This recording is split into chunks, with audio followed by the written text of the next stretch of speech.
কেন এই যুগে জ্ঞান ছাড়া চলা যাবে না।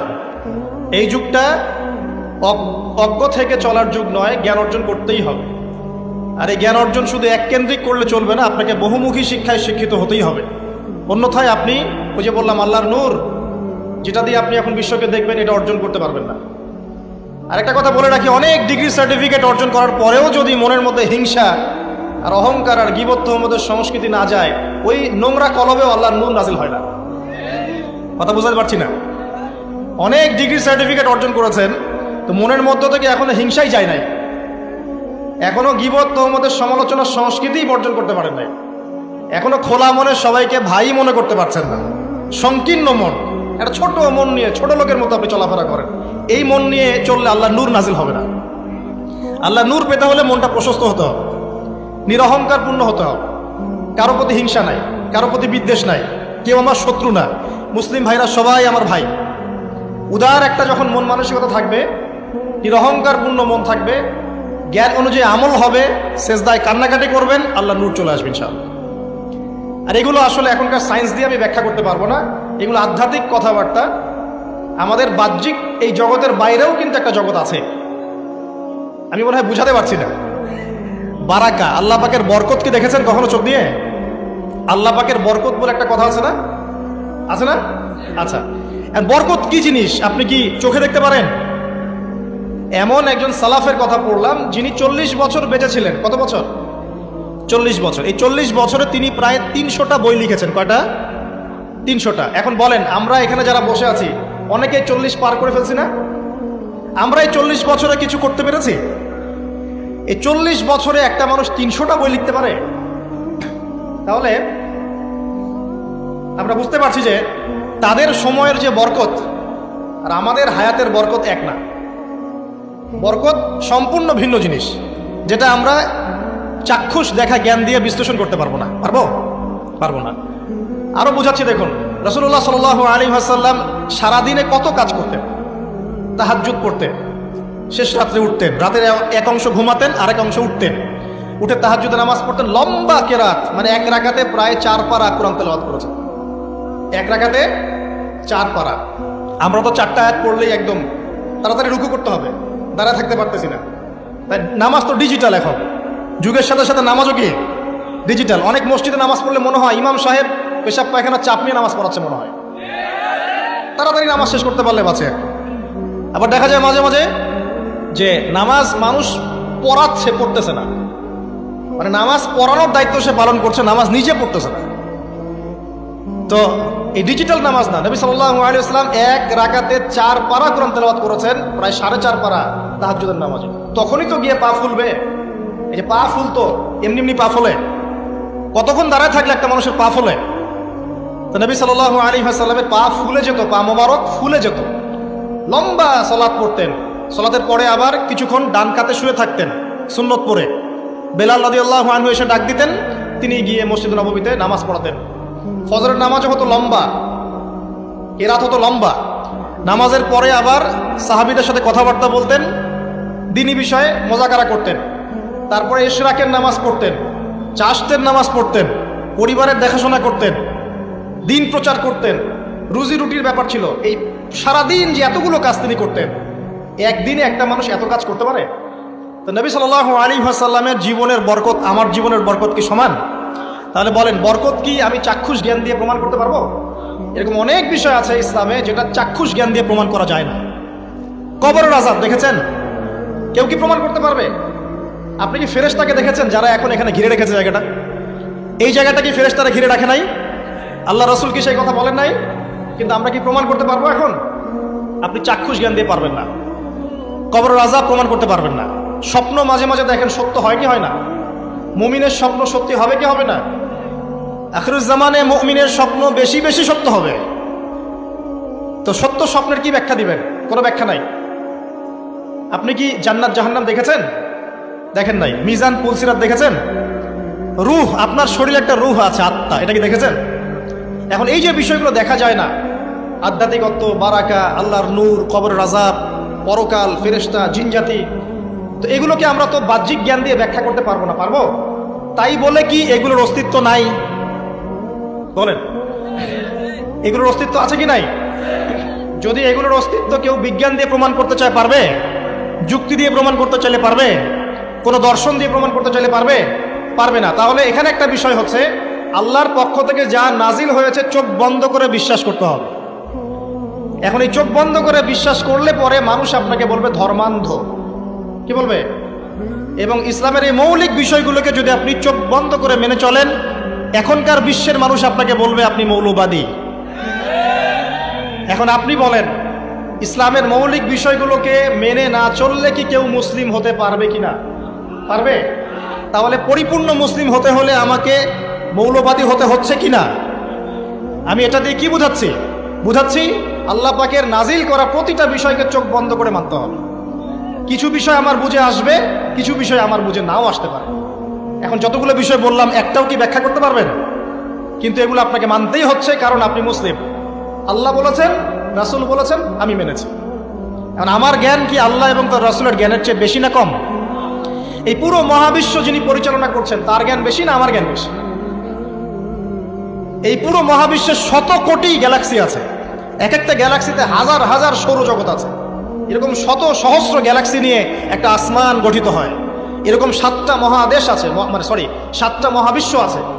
এই 7 মহাবিশ্বের উপরে আছে কুরসি, ওয়াসিআ কুরসিয়ুহুস সামাওয়াতি ওয়াল আরদ। তার উপরে আছে মহাসাগর, যার গভীরতা 500 বছরের পথ। তার উপরে আছে আল্লাহ রাব্বুল আলামিনের আরশে আজিম। আর আল্লাহ রাব্বুল আলামিন এই আরশের উপর সমুন্নত। সেই মহান আল্লাহকে আমরা বলি আল্লাহু আকবার। কি বলি? এই যে আল্লাহু আকবারের মর্ম বুঝলেন? এখন এই বিশাল সত্তা আল্লাহু আকবার, আল্লাহ পাক সবচেয়ে বড়, এই সর্বোচ্চ সত্তার জ্ঞান বেশি না আমার জ্ঞান বেশি? তার পক্ষ থেকে যখন কোরআন এবং হাদিস নাজিল হচ্ছে, আমাকে তো চোখ বন্ধ করেই মানতে হবে, নাকি আমি যুক্তি দিব? হ্যাঁ, কিছু বিষয় আমার বুঝে আসবে, কিছু বিষয় আমার বুঝে নাও আসতে পারে। কিছু বিষয় আমি সায়েন্স দিয়ে প্রমাণ করতে পারবো, কিছু নাও পারতে পারি। কিছু আমি দর্শন দিয়ে প্রমাণ করতে পারবো, কিছু নাও পারতে পারি। যেগুলো পারছি না সেগুলো আমার বা আমাদের জ্ঞানের সীমাবদ্ধতা। কথা কি বুঝতে পারছেন? এটা আল্লাহ পাকের জ্ঞানের বা আল্লাহ পাকের ওহীর কোনো ত্রুটি নয়। আল্লাহর ওহীর কোনো ত্রুটি আছে?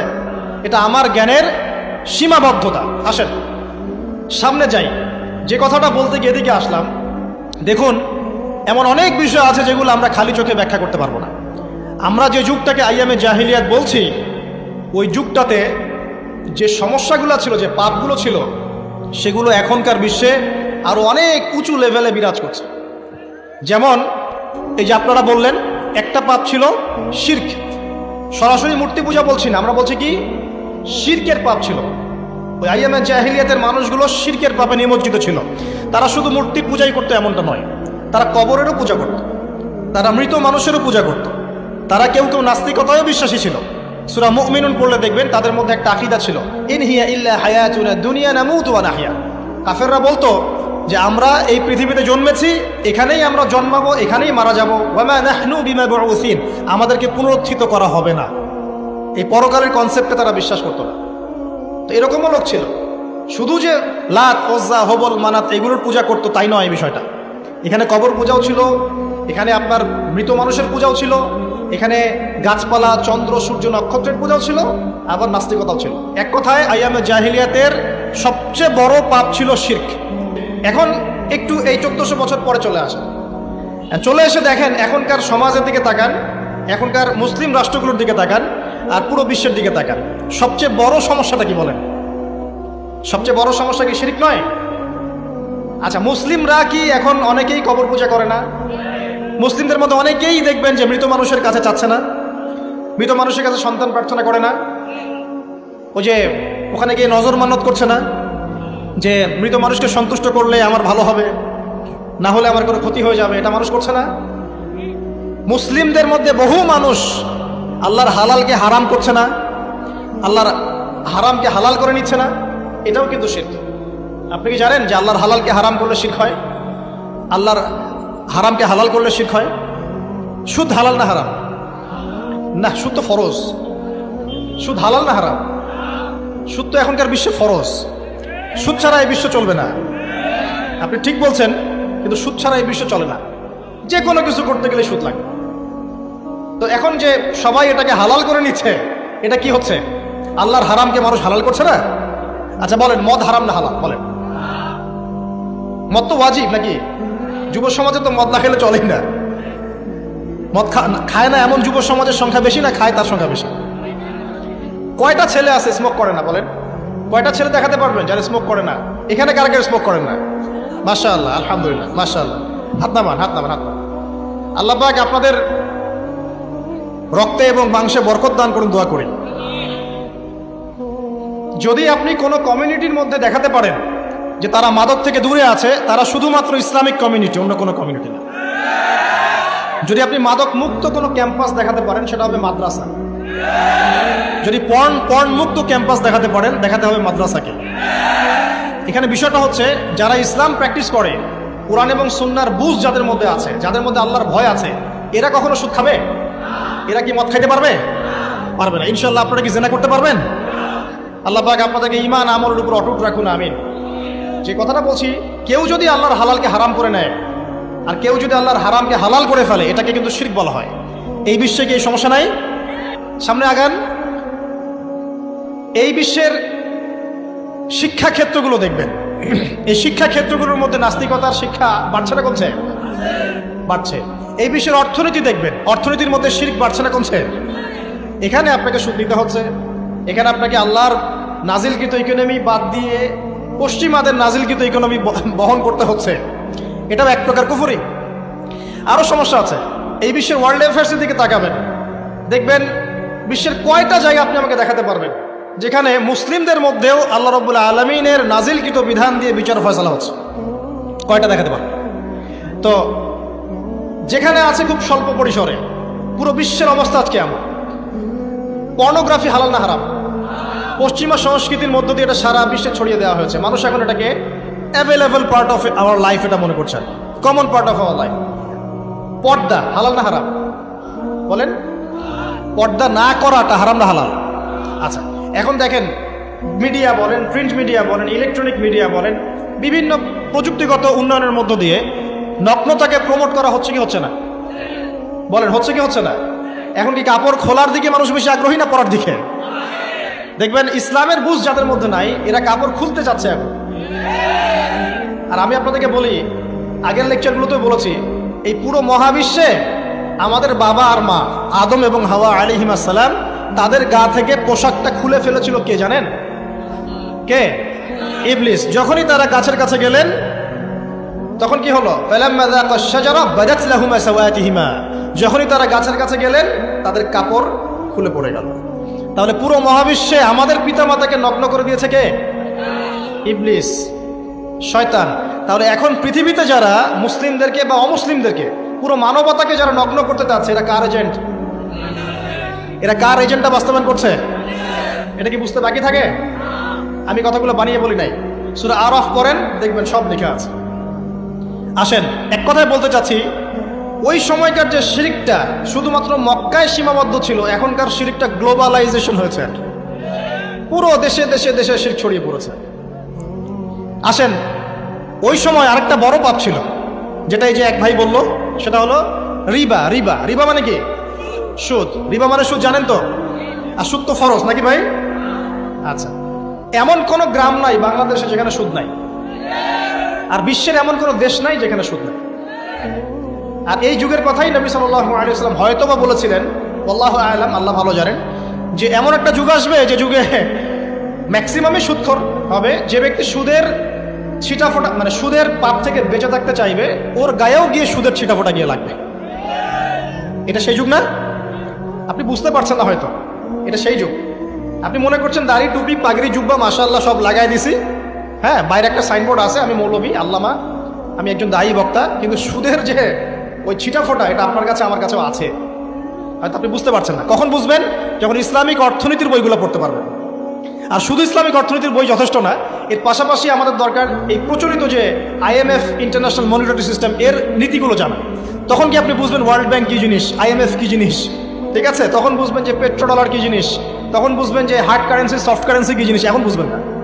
আর যেহেতু বুঝবেন না, অতএব আমি এগুলো বলেও লাভ নাই। যেহেতু আপনি বুঝবেন না, আমি যদি এখন এসব নিয়ে কথা বলি, আপনার কাছে মনে হবে এসব কি উল্টা পাল্টা কথা কইতেছে, ঠিক আছে?